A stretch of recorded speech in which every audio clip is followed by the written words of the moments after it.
Magandang araw po, welcome po sa aking channel, Love9 TV. Nandito po tayo ngayon sa Valenzuela City kung saan meron po tayong bagong video presentation, isang apartment building na may penthouse.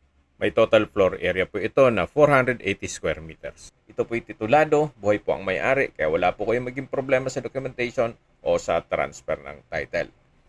Napaganda po ng lokasyon nito, malapit lang po o walking distance lang sa mga business establishments o BC area. Kaya lagi pong puno itong apartment.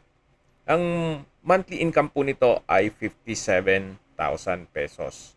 Nagpa-install na rin po ng water sprinkler system si owner at ito po yung penthouse na may floor area 90 square meters. Binebenta po ito ni owner sa halagang 13.8 million pesos. Opo, napakamura na po nito para siyang income generating property.